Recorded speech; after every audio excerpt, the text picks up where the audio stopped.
Ready, Coach? Ready? Welcome aboard, ladies and gentlemen. Just wrapped up player interviews here at Lake Arthur High School.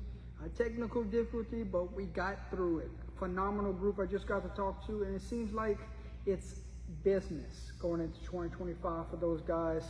You've seen Lake Arthur before in the past, and at this point right now, it looks like a different group. Yeah, it is a different group. I mean, every year your group changes a little bit, and that's no different this year with this group. But this group has been around a while, you know. It's an experienced group. It's a consistent group. I spoke with a guy the other day in an interview, and he asked me the difference between this year's group and last year's group that may be a difference in our season. I told him it's the consistency. And this group is a really consistent group of kids that show up every day, and you know what you're going to get from them. A group that's played early, a group that's seen the ups and the downs, and it looks like a senior group that you're ready to go to the battle with. Oh yeah, no doubt. I mean, this is one of those classes we've been waiting on for a while. You know, a lot of these guys have logged some experience now. Had really good sub-varsity seasons, come up through the junior high program, which has been good for us the last 4 to 6 years. So it's a group we're excited about. Those guys, like I said, they're very close. It's a close-knit group, and I believe that when you got a group like that, you have the possibility of something special working when they're close and they enjoy being with each other. How do you think your guys represented the program today, Coach? Oh, I was extremely proud of those guys. I'm not surprised. A lot of those guys you've seen there are guys that are good students. They're good kids. They're good leaders in our program. You know, I invited our seniors here, so we got some really good underclassmen as well. But I want to give those seniors the opportunity to be on this stage, you know, and we're grateful for something like Under the Lights on this platform that encompasses that, and it gives a lot of high school athletes a chance to experience something that they may not have had a chance to experience. Let's get the big question out of the way early. That way we could be done with it. Coming back from an adversity ending, how is the team mentally right now? I think our team is mentally fine. You know, the way last year ended. Of course, nobody wants the season to end that way. It was an unfortunate incident. You know, it cut that senior group season short by 2.5 quarters. So I felt for those kids too. You know, regardless of what the outcome of the game would have been, that senior group lost 2.5 quarters of their high school career. They'll never get back. Right. This group was there and experienced that. But I think from a mental aspect, there were some things that went on that night that was out of our control, and there's some things that went on that was within our control. So, but we put that to bed, and you know, we moved forward, and it's a new year, and that's water under the bridge for us now. Yeah. Going through these first couple of weeks of practice, how are you going about adapting to heat or getting back in the flow with school back in order? I mean, in this case, it's storm today, so you may see some gym days. So right. Well, we done this spring football, so we got the early start. But what we done is that the early start, we really only practiced 2 days. Those 2 days, and we practiced at 6 o'clock in the evening. So we used our acclimation time then. We went 2 days in the evening at 6 o'clock. Then the next week we followed it up with shells and stuff, and we progressively increased our acclimation. This week, I think Wednesday and Thursday was our first 2 days in full pads. You know, even though we started football 2 weeks ago. So we want to be smart about it. We're not as deep number-wise as we were last year. You know, we're down a few kids. And the biggest thing is acclimating kids to the heat. We don't want to lose anybody to that. And then also getting them acclimated to just being back. We don't want no early season injuries that may cause some guys to be out early in the year, because those early games are very important games on our schedule for us. Every year is different. How have you grown as a coach over the years? I just think, yeah, you're right. Every year is different, you know, and you learn different methods and different ways just to handle different players. And I think for me, I think I've grown as a coach, which I think I've grown over the years in this aspect. Is I've grown to be able to let some things go and let my assistants handle it. I've never been a micromanager. I like to surround myself with guys that can go and get the job done. And over the course of last year, I've really had to lean on them heavily to carry the load at times when I was not available. So I think I've grown in that aspect that I understand that I don't have to be here every day for things to get done, because I got some guys on the staff that's gonna get it done. Okay. When you finish football, you got players that go off to other sports and really successful in those sports, but yourself, how soon did you get back to work?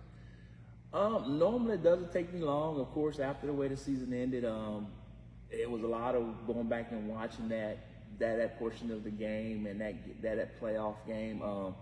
I don't go into the next sport right away, so I immediately go back into looking at the season and see what can we improve. You know, what do we need to work on in the off season to be better than next year. So right away, my mind goes to the next season. So I was able to do that after about a couple of weeks or so, letting decompress from everything that happened. I kind of got back into just kind of vaguely looking at it. A lot of our kids do move on. I mean, the majority of our basketball team comes from football. So those guys move on from football to basketball. And then after basketball season, I do coach track. So I take up track and I do that. So and then once that's over, I started getting serious back into football in the off season. Even so, like we don't do a spring, but I also want to have my plan in place going into the next season. But normally I get back into it pretty quickly in the off season. I'm a big clinic guy. Don't go to as many as I used to. I mean, every off season I was hitting 2, 3, 4 clinics up a year. Sometimes even by myself because the assistant coaches were moving on to coach other sports. Yeah. So normally I'm right back in the swing of things of football and trying to find something to improve our kids in our program. What were those areas that you wanted to attack this off season? Well, we talked about consistency, you know, and I talked about the kids, and I just talked about, I think this group, if you compare them to our group of last year, I think that they're a more consistent group, but also as a staff and as a program, I just felt that in order for us to take a step forward this season, we're going to have to be consistent in a lot of things we do, offensively and defensively. You know, I thought we'd done some good things. I just think at times we didn't do it consistently enough. So I looked at that. I looked at how can we be more consistent at doing the things we do on both sides of the ball. I looked at that. You know, we shuffled our staff around a little bit, got some new guys on staff. So we made some staff moves in the off season that we need to go ahead and do to kind of get that transition going as well. When you talk about summer, and you often post how many stars that come into play.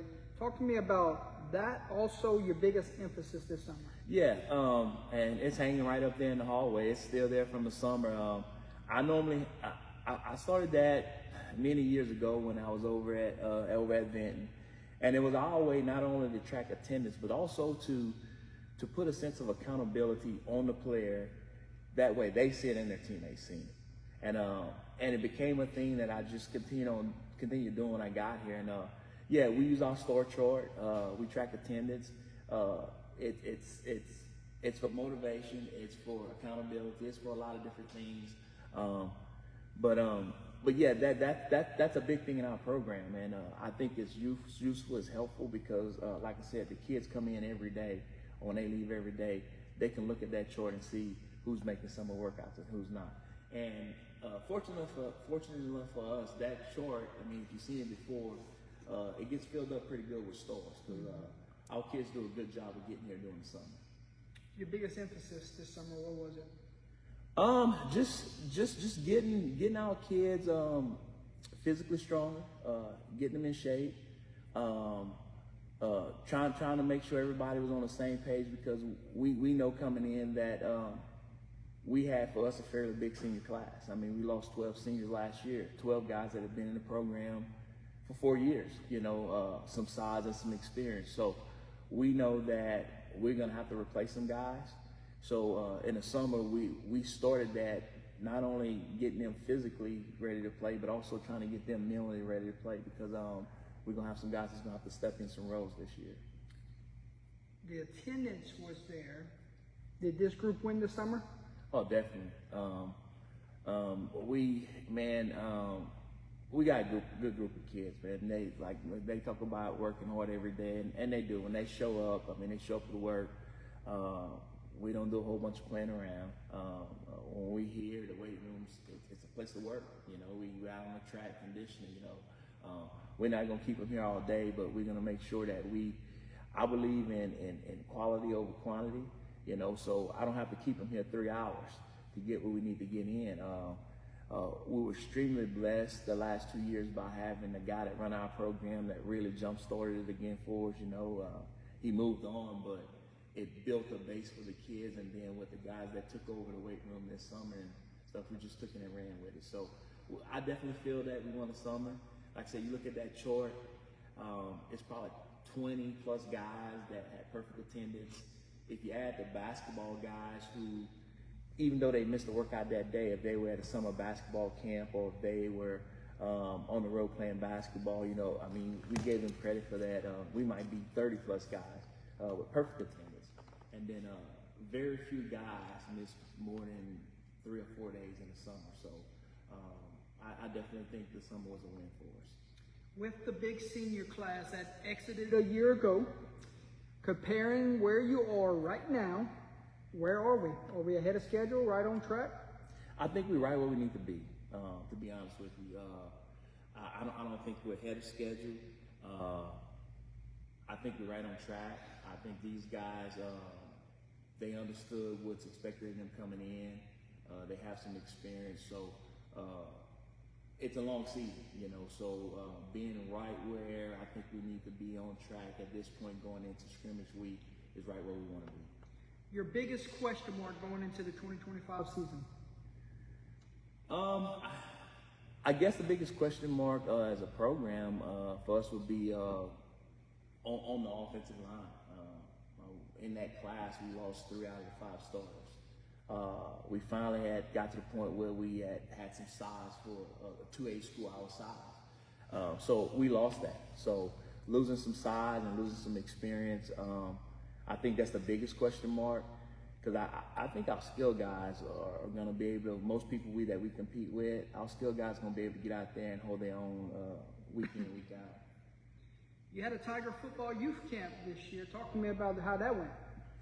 Oh, it was great. It was awesome, man. Jordan, I got back here 6 years ago now, and one of the first questions I got was, hey, are you going to do a football camp? At the time, my mindset was getting back here, getting my feet on the ground, and getting things running the way I wanted to go. But we finally, at the end of last year, felt like it was kind of at that place, and we said, okay, look, next summer, we're going to have our inaugural Tiger football camp. And we did, we think that thing's just going to get bigger and bigger. It was great. It was great 3 days. The kids came out. We was able to teach them some skills, do some drill work with them. But we also had fun, so we also had fun. But it was a great success, I feel, for the first year, and we just anticipate that it's going to grow each year. How cool was it when one of your players got invited to the bowl game in December? It's pretty cool, especially him. Tyler's a good kid, a quiet kid, hard worker.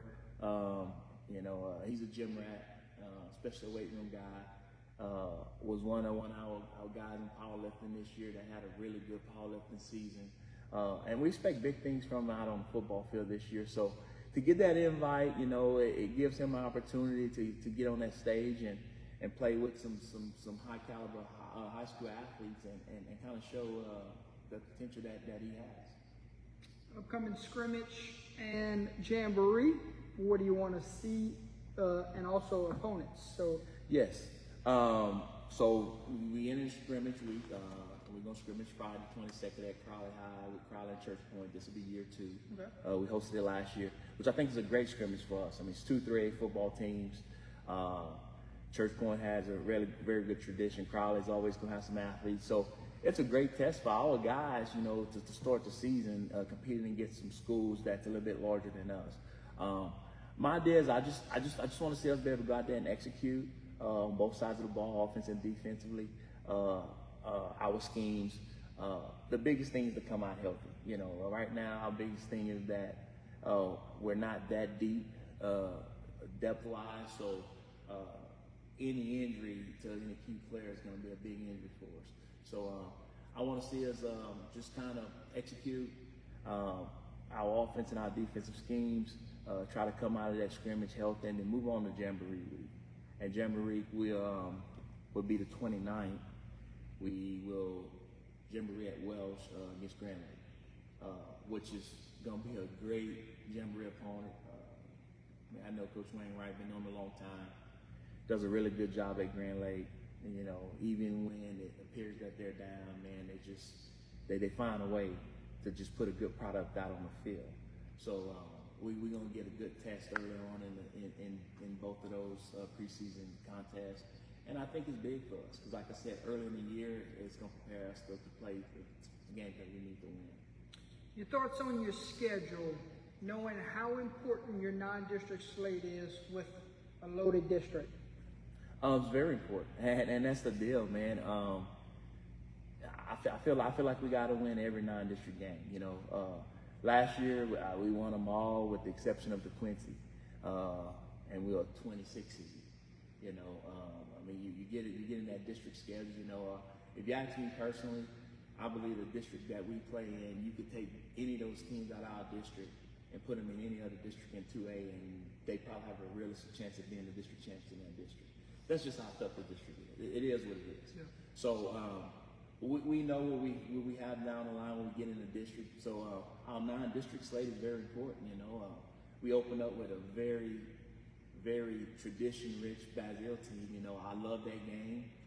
Unfortunately, I don't think we're gonna keep it moving forward. But I love that game week 1 because they always well coached, prepared, ready to play, and it's a good opener. It's a good test to open the season, you know. And then we get to Quincy, you know, who's coming off a really good year. So it doesn't get any easier after that.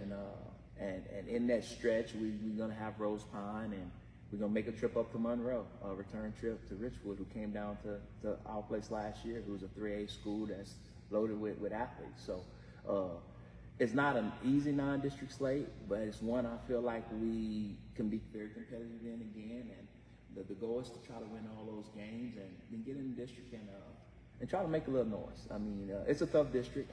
We accept that. We accept the fact that we're in that district. But like one of the kids mentioned earlier, I mean, we were up on Renaissance to the last. He said a minute. It was like 30 seconds. You know, they scored and went up to win the game. We led the whole game.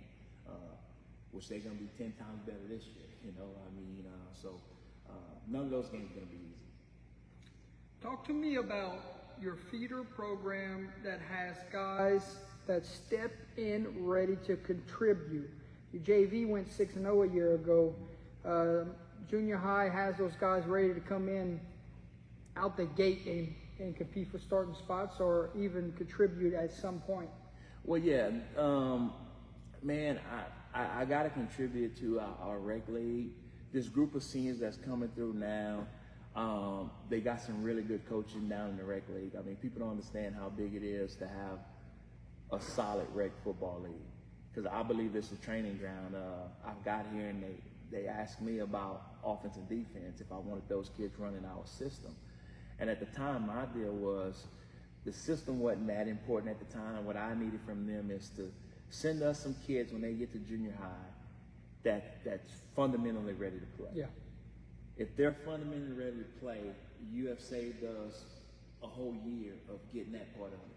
And we had that, and then you throw in some talent with that. That's why we've been able to be successful at the lower levels. Yes, our JV group, well, we went undefeated last year, you know. We played 6 ball games that we had that included Jennings and Iota was on that schedule. So it's a good group. Like I said, I'm excited about it. Like you saw the seniors today, but we got some good young kids that's gonna play this year that people may have not heard of. That's gonna open some eyes. Okay. Your ideal tempo of a game. How do you like it? I like ball control. Believe it or not, you know, I like to try to control the clock. You know, control the tempo of the game. We're a spread team. You know, last year we went back under center a little bit. Like I say, we had some staff changes, so we kind of gravitated back to a year before where we're being more gun. But still, we want to run the football. We want to try to control the football, control the game. Eliminate turnovers. You know, I believe that's the big thing. You know, turning the football over is one of those things that you can't do. So, and now defensively, I mean, we want to get after people. You know, I mean, we gonna pressure people. You know, we're not gonna sit back. We're gonna pin our ears back and come after people. So, we want to control it a little bit on offense, and we want to pressure people on defense. Talk to me about multi-sport athletes. It's important to you, isn't it? Oh, it's very important. I mean, being a graduate of this high school and being a multi-sport athlete myself, I talk to kids all the time that I believe, and this is my belief, and nobody ever get me to believe differently, that if you got an athlete at your school that can help another program and they're not helping them well, I think you're failing your program. You know, and I get it at the big programs, you know, you can afford to have some guys that don't participate in those sports. Here, we can't afford that. Like I said earlier, our basketball team is going to primarily come out of football, you know, and we understand the dynamics of that. But, yeah, as far as a multi-sport guy, I'm a big supporter of it. I'm a fan of it. What we do is we work very well as coaching staff to allow kids the opportunity to do that. I've also talked with coaches like, well, how do you get a kid that plays this sport and he's playing this sport too? I said, it's not that hard. I said, it's our job as the coach and the coaches to make sure we can figure out a way to give those kids the opportunity to do those things. And I got a great staff, and we managed to do that. So, well, let's go ahead and meet that staff at this time. Introduce your 2025 coaching staff. yeah, like I said, we kind of had a little shuffle. Coach Casey Robinson, who's been around a while, we met Ben. He and I started working together at Iowa as assistants. He's moving back over to defense after 1 year on offense. He's going to be the defensive coordinator. I got Coach Davian Harmon is in his second year. He's a run game coordinator, running back coach. Scott Blanchard is going to work with the O-line, D-line, along with Coach Ryan Reshort. I have my brother here with us. He's a non-faculty guy. He's our pass game coordinator. So we're going to all coordinate on offense. I'm going to be the play caller. And then I got several guys. We were fortunate enough to get guys that are non-faculty guys that are instrumental to our program. We got Five Palfrey, who does a great job, builds great relationships with kids. He helps with the strong safeties, the running backs. Kobe Turner. Kobe does a great job. He helps Coach Wee with receivers. And Ben Hornsby, he's in his second year as a non-faculty guy. I kind of got him under my wing right now, trying to teach him the ins and outs of secondary play. So those are the guys that we have this year on staff. And like I said, all those guys bring their own expertise to the table. So I think that's a good group of guys. Talk to me about maybe any upgrades that's happening, fundraisers that happen or will wrap up, or Booster Club. Yeah, I mean, upgrades, man. If you see me drove up, it's construction going on around here. So it's upgrades here at the school. Athletically, the track was taken up, and it was supposed to be put down a new track by the start of football season. We've got some foundation work need to be done, so that's put on hold. But we're gonna have a new track out at Jack Doe Memorial Stadium. I told you earlier.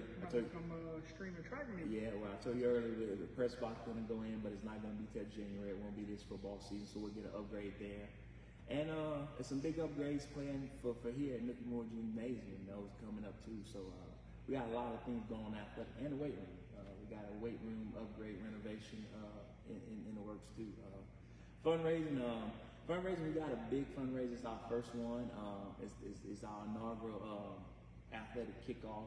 It's going to be an auction banquet type deal that's going to be in 2 weeks that we're going to use to benefit all the athletic programs here at Lake Arthur High School. So we're looking forward to that, to the community and people, which is a great community. Like the kids say, this community supports all the athletics. You know, it's it's good when you know you have people out there that's going to support what you do and support your kids. So we have those things coming up here in the near future, so we're excited about that. Coach, win, lose, or draw, the family picture afterwards. We always take a family picture. That's just And I look forward to seeing it every Friday yeah, night. man. It started years ago, and we make it a point that you're right. Hey, whether we win, we lose, we win by 1, we win by 20, we lose by 20, we lose by 50. At the end of the night, it's about family. Mm-hmm. So we get together and we take that, we smile, we take that family photo. So that's very important to me, very important to my family. So yes, look forward to continue seeing those family photos. Take me back to Oakdale. Game where we're playing okay, but you know we've done some things where now we got ourselves in a bind. And like the kids say, one, the kickoff to start the half kind of put us in position to be in position to make that play. Breon doesn't return that kick. That play may pull us within 7 instead of winning us the game. And when we get to that point, you know, I think we had early in the game and saw that, hey, look, it was there. It's kind of one of those again, you know, winning that game helped propel us to win a couple more, after Oakdale, So very exciting moment. I find myself every now and then pulling it up just to listen to you call it again. Have you ever heard you want drama, you got it before? Well, I heard it that night. I heard it that night. What a moment. Yeah. There's little things in this platform that over the years that we could say, I will never forget the night that I was in Lake Arthur. Right. Whenever that moment happened. Well, hopefully we can get y'all back and we can make some more memories, man. Absolutely. Let's go to your quarterback position. So I don't know from an outsider's perspective looking in what's going to happen, but you see it every day. You're going to call the plays. I had 2 of them sitting at the table with me today. Should we expect a true quarterback system? Do we have a guy that we're going with this year? Is it something you're not ready to talk about? I mean, we can talk about it from the standpoint of the 2 kids that we're talking about. First off, I think we're blessed to have 2 guys Absolutely. that I feel comfortable enough that can play that position and that can lead our team. They're really good friends. That's the next thing. Their relationship is like, you would think it may be some animosity there. It's not. I live with one, and it'd be times like, hey, I'm going with Cam. Cam's coming to pick me up. I'm doing this with Cam. So their relationship's really good. And last year was evident. At the end of the season, we felt like Jackson was a tad bit ahead in what we wanted to do. So he was our starter, but we're gonna play 2 quarterbacks. And opening drive at Bazil, I mean, he's leading a great drive, and he goes down. And Cam comes in, and all we do is win 5 ball games. Mm-hmm. We win 5 games, and we didn't miss a beat. I don't think if we have those 2 quarterbacks, that don't happen either way. But having both of those guys in our quarterback room, it didn't deter us on moving forward. So we win 5 ball games, and just so happened Cam breaks a finger or something, and Jackson's about a week out, and we go to therapy, and I'm saying, look, no, he has a concussion. We play Notre Dame. Cam comes out of the game with a concussion, and we're getting ready to play Richwood, and I'm like, hey, look, where is he at? They say, look, he's probably about a week out. He could play if he needs to play. I'm like, well, our other quarterback got concussed. He's out.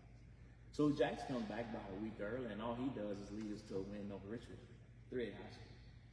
That's the comfort I have in those 2 guys we got. Where we're at right now is kind of where we were last year. We say we're going to go to camp. We're going to let those guys play. They both going to get some time with the first team in the scrimmage. They both going to get some time in the jamboree. And then we get to week 1, we're going to have a start. Yeah.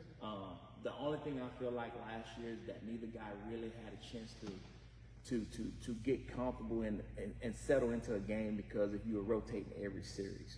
So I don't know if we're going to be an every series rotate quarterback, but you're going to see both of those guys play. Okay. They both bring something to the table that's going to be beneficial to our offense. All right, to the running back room then. I'm assuming the big beast graduated. Yes. Okay. Yes. What a load he was. Yes. Now you go to Do you go to by committee? Do you have a guy? I mean, I talked to one today. Well, you talked to Carter Guillot. He said there was a lot of depth behind Carter him. Guillot is the senior. Same thing, you know. He came in. If you penciled in a projected lineup, he came into the season projected as the guy. Carter had some flashes last year, but like you said, Carson was our bread and butter. I mean, we rode Carson a lot. Carter was a change of pace. You know, he's gonna be a different back. Very, very elusive. Great feet, great agility, and pretty good speed. But yes and no. That running back room is talented. You know, I mean, outside Carter coming back, we have Jaden Pruden. Like I said, he's a name that's gonna pop on the scene this year that nobody really got to see last year except in sub-varsity game.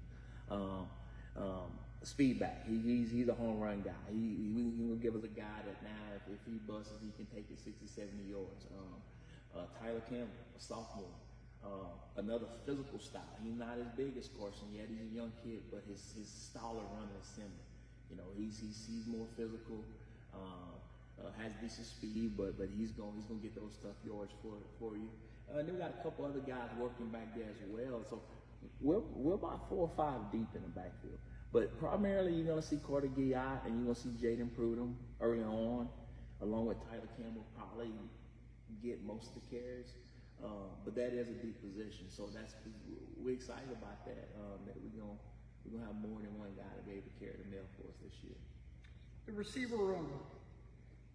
Talk to me about that group. How fun is it to coach those guys, knowing that they're on their way to a big year? It's fun watching them grow, and I'm not a big believer in waiting or it's my turn. I believe, and we play the best kids we got, regardless of classification or whatever.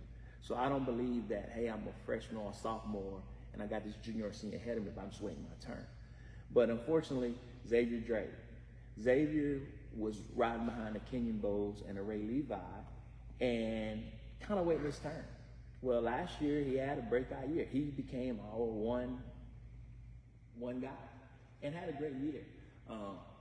I kind of expect the same thing. Breon Maxwell kind of been out there, but he hasn't been the primary guy. I expect him to have a breakout year, kind of similar to what you've seen with Xavier Drake.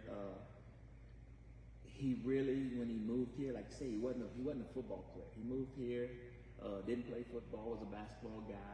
Guys talked him out of it, like you told you, fell in love with him. I expect a breakout year from Breon. Gabriel Turner. You ask me who's the hardest worker. You ask me, I would say it's Gabriel Turner. Gabe comes to work every day, and it don't matter if it's on offense or defense. Everything he does is game speed. He's another kid at receiver position I think is due for a breakout year. And you're going to see some young guys. You're going to see a guy that, like I said, unexpected guy that was with our program, baseball kid, decided after his freshman year, he just focus on baseball. Came back this year as a senior, wants to play. 7-on-7, man, this summer it didn't look like he missed a beat. You know, precision route runner, gets open, doesn't drop footballs, that type of stuff. So that room too, like I said, I'm excited about our skill guys.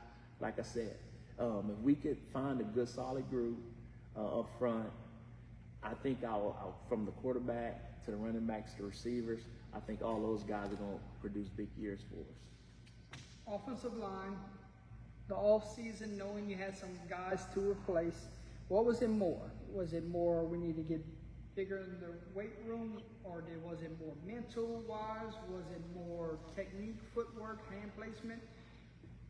Going through a new group, what type of days does those have? Well, you always want to get stronger, so especially when you play in the trenches. So getting stronger for them was definitely, one of those things. But more for us is that it's from an experience standpoint. Even though we lost 3 starters, I mean, we returned Tyler, you talked to him today. We returned Aiden Simon, who was a starter last year, a little bit undersized for a guard, but with experience. And then we got a center that was starting for us when the season started, was like, man, he's pretty good. So we can play in that center and we can kind of create some depth. So he started a few games before he had an injury. So we do have some guys coming back that have some experience. But yes, we wanted to get bigger. That was get stronger. I mean, I don't know how big we can get them over the course of a few months, but we definitely want to get stronger. The biggest thing, Jordan, was knowing that we were gonna have some guy that wasn't gonna be experienced. We got a guy that's big kid, good sized kid, physically, had a good summer and stuff, but he don't have as much experience as some of these guys. Varsity experience, he don't have any varsity experience. So that's more the concern than anything else is getting those guys up to speed and how fast we can get them, baptized by fire, I guess. How important is it for your offensive line to be disciplined and smart, not just physical? It's very smart. It's very important. I just think offensively, a lot of what you do offensively is based on keeping ahead of the chains. So being disciplined on the offensive line, pre-snap penalties and that type of stuff. Being able to pick up on schematics and blocking scheme, which we try to keep our blocking schemes. We'll show some different stuff, but we try to keep our blocking schemes and stuff similar. So we're not giving them too much at one time, but it's very important because I think offensively, I think the way you be successful on offense is, I think first downs, you got to win on first downs. You got to stay ahead of the chains, and that way you get the third downs, you make it through as a manageable third down. Let's go to the other side of the football. Defense. How's those conversations been like with the defensive staff? What have they seen? What have you seen? And what can we expect from that group? The conversations have been pretty intense. If you ask the guys around here, with Coach Rob moving back to the defensive side of the ball, and I think the kids enjoy it too. He brings a little bit more fire out to that other side of the ball, and the kids like that. Here's the thing about defense. Here's what I tell them. I call defense. Most of the years when I was a play caller, I probably was a defensive play caller in my stop as a head coach. But we want to play fast and we want to be physical, and we want to play with great effort. That's what we tell them. We want to get as many hands to the ball as we can, and that's what we're preaching. Going in, we're gonna be fast, we're gonna fly and be physical when we get to the football, and we want to get as many people as we can. I talk about clinics. I went to a clinic years ago, and I don't remember the guy, but he had a picture of their defense, and his thing was they always preached on trying to get 11 guys in a picture. So each week they'll find a photo and try to see how many guys was in that one photo. But finally they had that one game where they had 11 guys in on the ball. So we preach hey, let's get as many people in the photo as we can, So playing fast, playing physical, and playing with great effort. I think if you do that, you have a chance to be good on defense. To the third phase of the game, special teams. Seems like when I talk to the guys, it's very important here. It is, and we put an emphasis on special teams. A lot of people look at it, and I want them to understand that it's not, when you're on special teams, you're on there for a reason. And like you discussed with them, they very well could win and lose you ball games. And we have won ball games. Those guys referenced me 2 years ago. We go to the Clintz and we in a heck of a ball game with them, and I think we had a low snap that Jackson runs in for a 2-point conversion on a special team on a PAT, and then Cameron Bonet was 5 for 5. We score at the end of the game with 20 seconds left maybe, and it's a tie ball game. He kicks extra point, we win by 1. Anything goes wrong on those extra points, a bad snap, a missed kick, a missed block, you don't win that football game. So we do. We put big emphasis on it. I want them to understand that it is a part of the game that can win you a game and can lose your game. So we're never gonna take it for granted. So we make sure we work it every day. Not every day, but we work some kind of special team every day, at practice. So we always gonna cover our bases and make sure that hopefully special team is not a reason why we don't win a game. What are your core principles on offense and defense? I mean, my deal on offense, core principles is we want to be disciplined. We want to be consistent. And being physical. Believe it or not, on offense, you have to be physical, especially when you want to run the football. So our core principles is, hey, let's be disciplined, a disciplined offensive team. Let's be consistent. It's hard to move the ball and keep the ball moving if you're not consistent. So let's build some consistency. And on defense, like I told you, our deal on defense is that we're gonna play fast, we're gonna play physical, and we're gonna play with great effort. You know, that's what we're gonna hang our hat on. You know, and those are the principles that I think that kind of leads to having some kind of success on that side of the ball. Do you build your scheme around your players or make players fit your system? This may be another conversation. I believe, this is my belief as a coach, is that I wanna put my kids in the best situation for them to be successful. Do I believe that you need a system? Yes. I believe in a system, but I also believe at times you can't take that system and say, well, I'm gonna take these kids and put them in this system and it always works. Yeah. So then what you gotta do, you gotta find a way to either tweak that system or within the system, find a way to give your kids the best chance to be successful. So what I believe is this: we're gonna do what we have to do to give our kids the best chance to be successful when they step out on the field. That's what we're gonna do. How much do opponent tendencies shape your scheme week to week?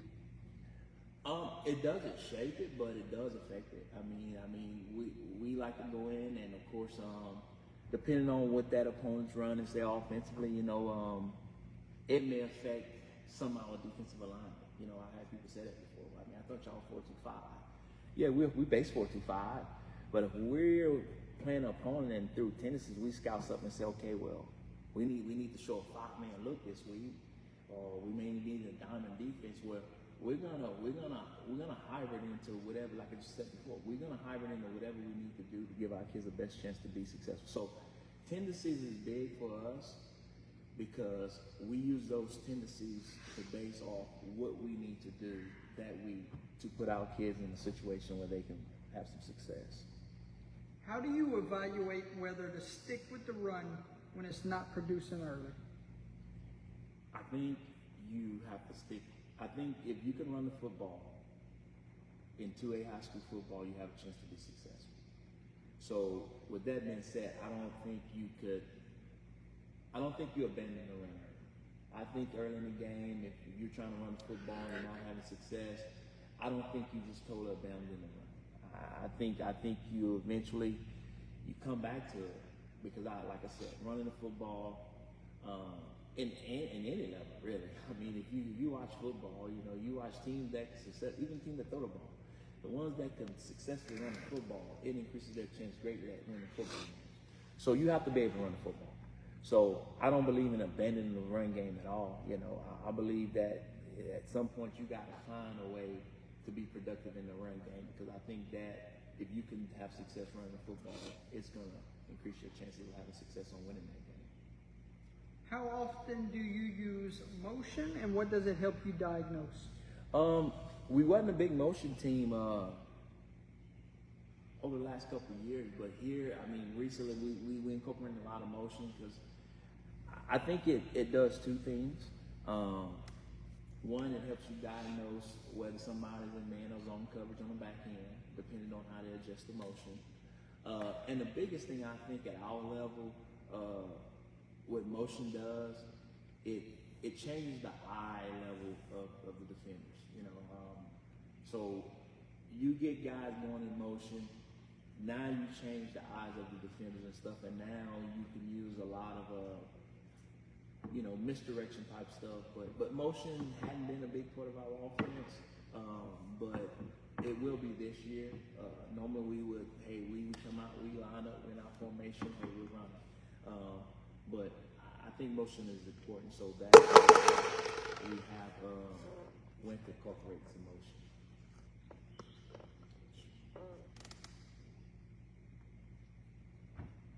To the practice field, Coach. High intensity reps or longer teaching periods? Quality over quantity.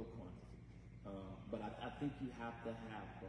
So I'm not saying we don't have high intensity practices, but I still want to go for the quality of those reps. Yeah. You know what I'm saying? Especially at this level, like I said, you're working with a limited amount of kids. So I look at it as if we can go out there and get quality high intensity reps, that's what I'm going for. So it's a combination of both. Yeah, we want to have those high intensity reps. Like on Wednesday and Thursday, we got out there pretty good, in our team sessions and our good on good. And there was some high intensity reps. But we also understand that we can go out there, and if we get the good quality in the reps, that we don't always have to have a large volume of those type of reps. What's the most difficult thing you had to overcome a year ago? I guess for me personally, just not feeling myself. I kind of, had a little health issue that kind of had me to where I was in a situation. For me personally, that was the biggest thing I had to overcome, because I felt like I couldn't give what I normally would give from my position as a head coach and a coach personally. As a football team and as a program, I think the biggest thing that for us to overcome was our inconsistency, and that was big for us. I mean, like I said, I think we had a good football team, but it always seemed like we was fighting some kind of inconsistency, some kind of adversity. So we always were trying to overcome that before you can go and do anything else. So I think that was the biggest thing. And another reason why I'm excited, I think this team doesn't have that element to them. So with that out of the way, I think we could move on and focus on other things than those type of things. What's one area of execution that this team has to improve on to flip those close games?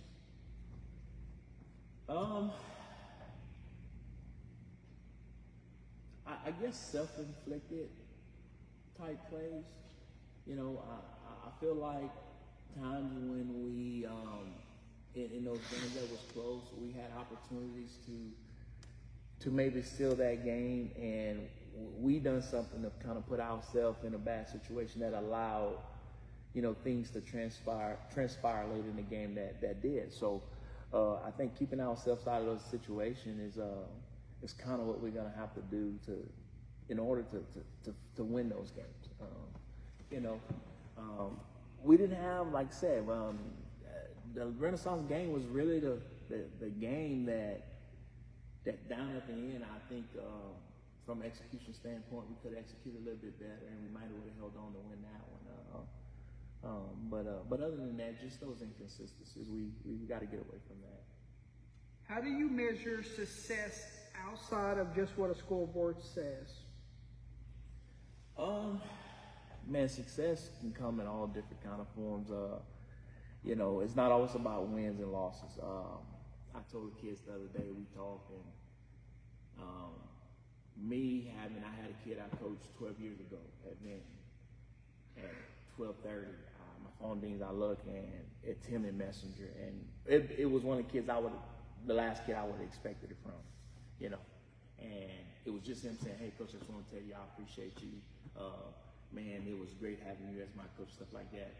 I think those things within a program can lend to success. So what I look at is that how many kids, in terms of wins and losses, like I told them, when I'm done doing this, very few people probably gonna remember my win and loss record.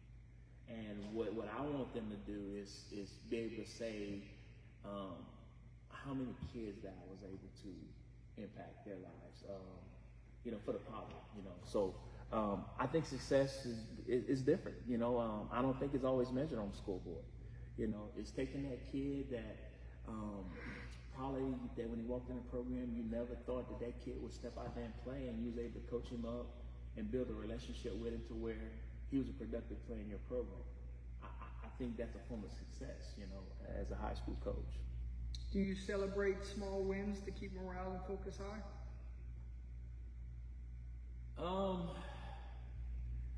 I think these days you got at some point you gotta celebrate all wins. You know, I mean,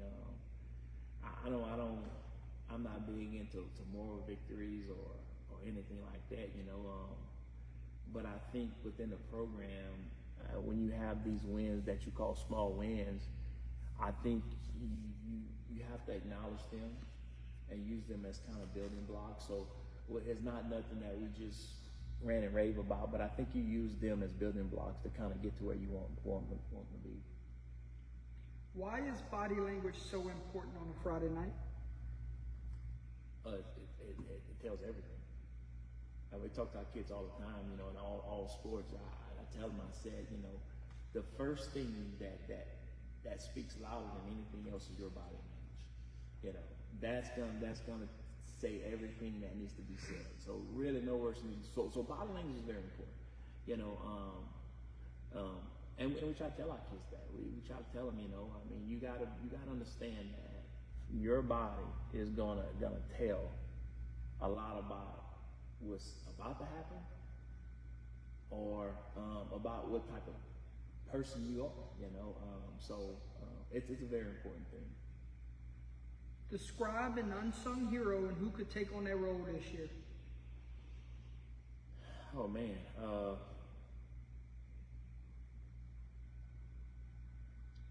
I don't know. I think we got a couple guys this year that could step into a role that nobody was expecting them to step into, and I guess that would kind of fit that bill, being an unsung hero. You know, I think we got a handful of kids. You know, I would be remiss to mention one kid when I think it's probably 3 or 4 kids that could possibly fit that role for us this year. Which small details in preparation matter the most for a Friday night?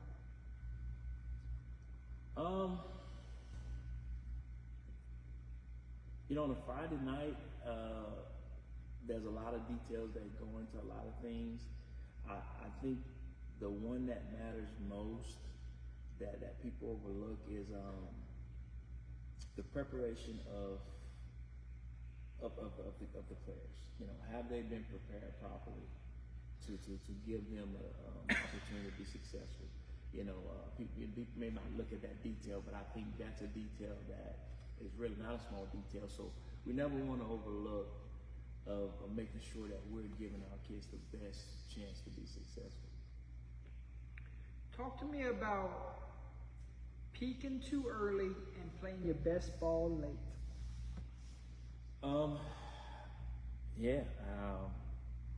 You don't want to peak too early. You listen to those guys earlier. The goal is to play in November and December. You know, and here's what I told them. You know, if you're a football coach, you're a football player, and you're getting ready to kick off the season like we're now, if your goal is not to be playing in December in New Orleans, I don't know why you play. You know, whether that's a realistic goal or not, but I think that should be the ultimate goal. What I told them and I talked to them about is the step just before that. I think that first step for a program that hadn't been there in a while is to be playing on Thanksgiving weekend. That's what I told them. You know, I was fortunate enough back-to-back years to do it at Vinton, and like I told them, it's an experience outside of playing in the dome. It's an experience at high school football like no other. That you're together doing Thanksgiving and you're getting to play on Thanksgiving weekend. So that's kind of my deal. That's what kind of talked to them about. You know, the ultimate goal for all of us as coaches and players should be to play for a state championship. I mean, that should be the goal. But before that, I think when you look at it from a more realistic standpoint, I think you stop and say, hey, we would love to be together on Thanksgiving, preparing to play a football game. It's a really special moment that I'm glad I got to experience, and I hope our kids get a chance to experience that here. What's the most important thing a team has to do in the beginning of a football game? I think the most important thing is you talked about setting the tone. I think setting the tone is very important in the game. you know, and like I said, whether you setting the tone on offense or on defense, that's important, you know. I mean, you get the football first, you're gonna set the tone. You want to take that, you want to take advantage of that possession. You want to go down and score and put the ball in the end zone if you can. And vice versa, if you're on defense, okay, you want to stop that first possession. You know, you want to force a punt and stop that first possession. So I think that's the most important thing that you can do at the beginning of the football game. Is set the tone, and whether that's on offense or defense, you need to set the tone for how that game's gonna play out for 4 quarters. Take me to halftime. Give me your approaches. Well, I mean, we come in at halftime. You know, we get the kids in. We make sure we get water and Gatorade stuff back there, getting them hydrated for the second half. Normally, what we do, the coaches will come in and we'll discuss what happened in the first half. If it's something that we really need to discuss right then and there. And then, of course, from there, we go to what kind of adjustments we need to make. You know, if there's any adjustments, what do we need to make? And then we bring it back to the kids. You know, we bring it back to the kids. If we have time, we'll let them split up with their position coaches. If there's one more pressing need than the other on one side of the ball, we'll give priority to that and split those kids up and let them get to their coaches. But basically, our halftime process is of, hey, let's come in. Let's talk about the first half real quick. Let's talk about what happened, what we need to do, what changes we need to make, and then we deliver that to the kids before going back out. And then what do you look for from your leaders in those final minutes? Just to be leaders, man.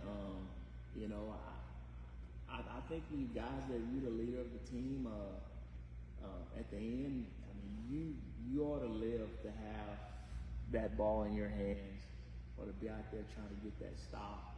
So in the final moments, I look at my leaders as guys that when we need a play to be made, whether it's offensive or defensively, those guys need to be those guys that's there to make that play. So, and I think this group got some guys that's not afraid of that. Sometimes that moment's too big for some people, you know. But like I said, this group is a little bit different. I think we got some guys on offense that, hey, we get in a situation this year and the game's on the line. They're gonna say, okay, you know, they're gonna accept that and they're gonna go out and do what we gotta do to win that game. So that's my biggest thing. I just want them to be prepared for the moment, and when the moment comes, so don't stray away from it. You know, don't shy away from the big moment. What does a prepared team look like beyond just knowing what the plays are on a Friday night? Man, a prepared team. I think a prepared team outside of just plays. I mean, if you watch a team that's well prepared, they're gonna be prepared in all phases. You know, they're gonna be prepared on offense, defense, and special teams. Like you said, and those teams are teams that are normally always successful. You know, the teams, you know, sometimes teams are just better than you, but most of the time the team that's best prepared, sometimes when it's even, of course it's going to be the team that's probably going to come out on top just through that preparation. What's the key to winning on third down and getting off the field on third down? I believe the key starts on first down. I believe you got to win on first down. And that's why I was just mentioning earlier. I believe offensively, in order to win on third down, I think you need to win on first down. Okay. I think you need to have you can't have negative plays on first down. You can't get behind the chain, you know, because then all those things make it harder to win on third down. Like I said, if we can win on first down and be positive on first down, and now we get the third down, and you know you have a third down that's a reasonable third down, your chances of winning are better. And it's the same thing defensively. I just think defensively, you know, if you can win those early downs, but then third down becomes a lot easier to win, you know, and possibly get off the field. So I think the key to winning on those downs really starts in winning on the early downs. I think that sets you up to have a better chance of winning, of advancing and getting a new set of downs on offense, or forcing a punt and getting off the field on defense. How much freedom does your players have to make adjustments on the field? What we try to do is within our scheme on offense, we try to coach them up to where if it's certain things they see through preparation, that they have the freedom to kind of check with me type deal. And like I said, and this group is a very football savvy group. That's the next thing. They know the game. So they have some freedom, you know. Our quarterbacks and our receivers have some freedom, you know. When they get out there, if we got something called and now they see, hey, alignment of the DB is taking that away, here's the best thing, and they get on the same page. So we give them some freedom there. And defensively, man, you know, our linebackers and our free safety pretty much runs the defense, you know. So a lot of stuff is run through them, which is through the course of the week, you know, meeting with our defensive coordinator. He goes to those guys on defense, and he makes sure they know everything that he wants to do. And then he kind of gives them the freedom to kind of move people around. He has a trust in them, the confidence in them that they're gonna put the people in the right positions they need to be when adjustments need to be made. How do you emphasize finishing blocks and playing through the whistle? I just believe you gotta play whistle to whistle. That's my thing. What we try to tell the kids, we want to play in between the whistles, but we want to play physical in between the whistles. So our idea is, you know, I mean, when the ball is snapped, we're gonna play until the whistle blows, and that's how we try to get our guys to finish blocks and finish runs and, you know, finish tackles on defense. Hey, we're gonna play whistle to whistle, and that's what we do with our kids. What's the difference in a team who works hard and a team who competes every day? Well, I mean, I think you could be a team that work hard. A team that go out there and compete every day, I think competing is one of those things that if you can go out and compete every day, it just breeds something different. I mean, competition just is something that it's hard to get. So going out there and competing every day and working hard, they're two separate things. And we like to get it both. You know, we want our kids to work hard, but I just believe that it's just something about having a kid that's competitive. You know, because when things get tough and adversity hits and you're in one of those tough ball games, I want them dudes that ain't afraid to go out there and compete. You know, with some people. How do you get your players to understand not just what to do, but why they are doing it? I think it's a part of the teaching process. You know, I know me personally from, you know, I work with the secondary on defense. I want them to understand why we're doing what we're doing. You know, not that we're just doing it. So I make sure, whether it's through our drill work, through our group work, whatever we're doing, I make sure that they understand that, yeah, we're doing this, but this is why we're doing it, and this is why it's beneficial to us. This is why it's going to be successful for us. So that's my idea. I just make sure during the teaching process, during the coaching process, that they understand the whys and how it's going to help us be successful. How rewarding is it when it clicks for a player on a Friday night? Oh man, I don't think it's a better feeling when you see a guy actually get it and put it all together. You know, I mean, especially guys that work hard, they do everything you ask them to do, and then to finally see all that hard work paid, the hard work to study, film study, taking the coaching. You know, that's one that we talk about being coachable. You know, you gotta be coachable. You know, I mean, and sometimes it's not always pretty. You know, I tell the guys, you know, sometimes coaching, you know, it can be some constructive criticism, but it's all in terms to getting you to the point that we see as coaches that you can be as a player. And then when you finally see that click for them, man, it's great because you see now that they see all that hard work and everything that we've been pouring into them. You know, it worked. I mean, it was all worthwhile. What is your favorite part of a Friday night, before, during, or afterwards? Probably not before. I'm not a big fan of before. I mean, if you know me, I just, on game days, I kind of have my deal.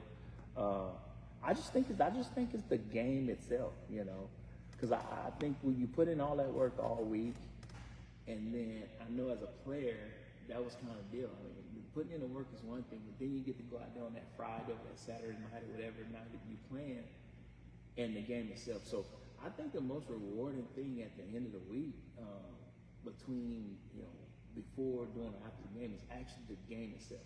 The only thing I don't like about it now is that I tell the kids all the time is when you remove from it, you don't. I can't make any plays, so just being there and understand that. But I think it's the game itself, and then of course, like we talk about our family photos. I always look forward to seeing my family and friends and people in the community after the game, and so.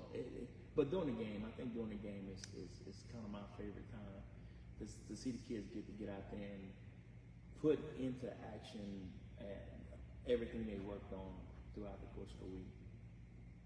What lessons do you hope your players take with them long after the pads come off? Just how to be good people.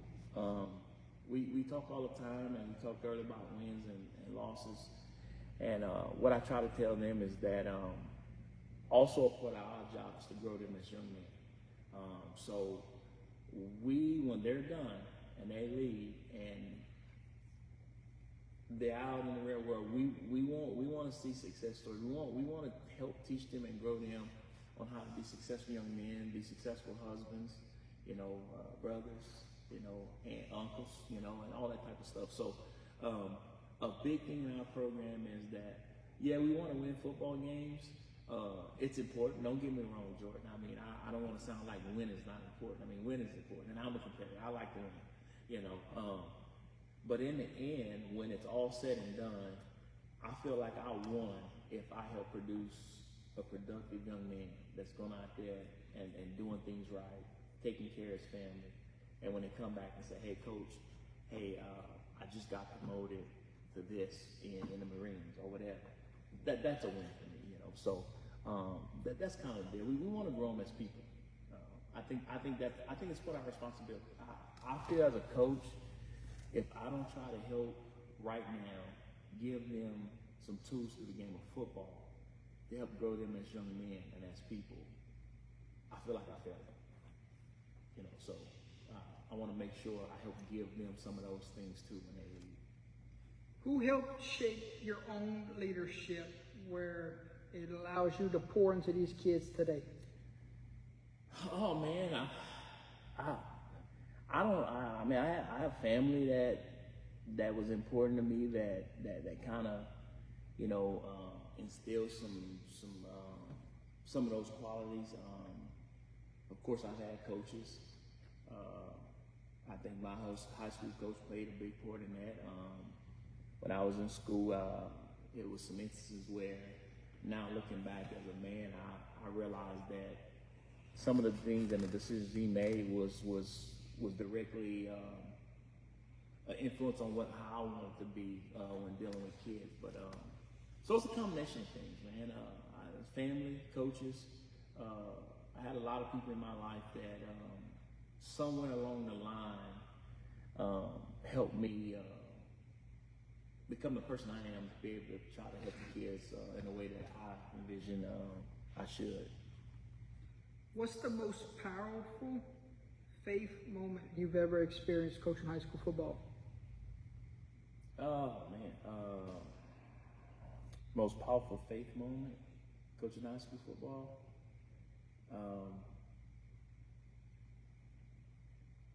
Just believing each other. And I guess I got to say it's one of our quarterfinal years that, we had been through some stuff and we had played a team, and the next year it looked like we were standing right down the barrel again, and just seeing my kids, their faith in us and the coaching staff and that team to like, hey, yeah, we want to go back and play them again. I was kind of like, wow, that from that faith standpoint, that was an eye opener to me that they had a lot of faith in me and my staff and our team that we can go back and get the job done that we didn't get done the year before. Okay. As we get ready for another football season, Coach, what year would this be here? This is 6.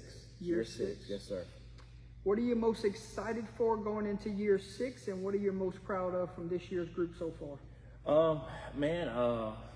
You know, it's always, a new year always brings new opportunities. I mean, that's the deal, you know. It brings a new opportunity to all of us to make whatever the season that we want. I'm excited about the season. I'm excited about the fact that I'm once again getting to share, you know, the field where I actually played and grew up with another one of my sons. I mean, my brother's on the staff. So I'm excited about that. And I'm excited about this group. I mean, I really am.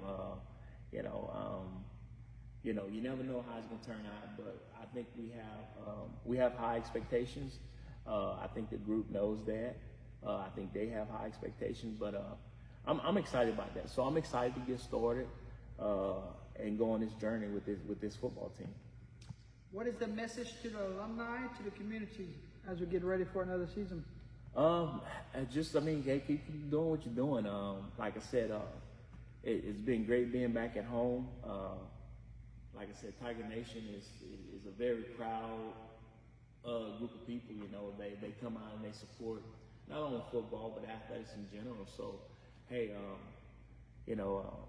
these guys have been working hard all summer. I think we got a great group of kids. And we just look forward to seeing everybody out. Well, we got 6 home games this year, so we're looking forward to see Jack Dolan packed on Friday nights here, starting here in a few weeks. Next question: which cruise are we going on this year? I don't know yet, but I'm going somewhere. Yeah. Every year? Yeah. It's become a yearly thing, so I'm not sure yet where I'm going, but. Next, in May. What was the one you just got off of? We went on the Jubilee. That's the one I wanted to talk to you about. Yeah, we went on the Jubilee. How that one was. That's the one we're looking into. Well, you gotta go. It's awesome. It's the big ship. We had a blast. So, don't know what I'm doing next May or May come, but I've been looking. So there you go. Close us out today with the quote of the day, Coach.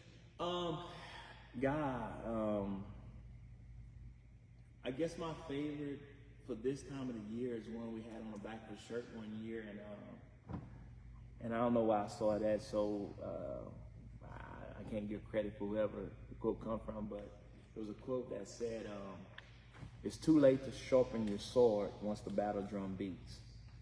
And I think it's fitting because right now we're sharpening the sword.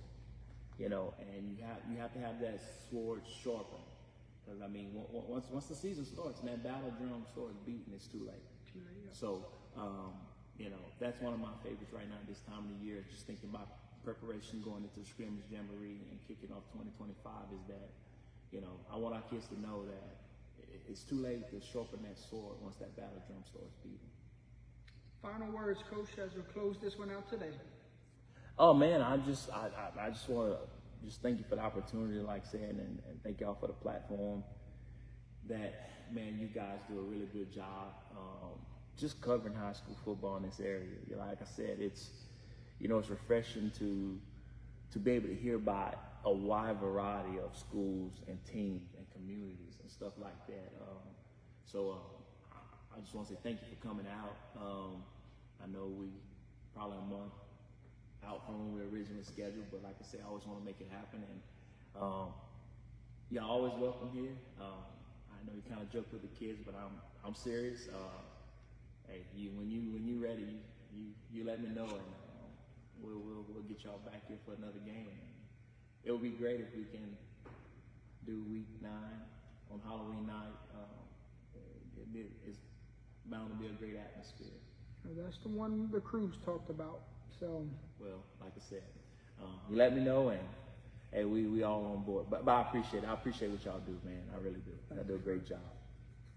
Coach, good luck this year, my friend. Sorry that the players' interview didn't work out like the way we wanted it to. Oh man, that's technology. I don't know. It must be something about Lake Vegas. I know we tried last year and we kind of had some technical deals. I thought this should be remedied, but like I said, just come out and get those guys a chance to.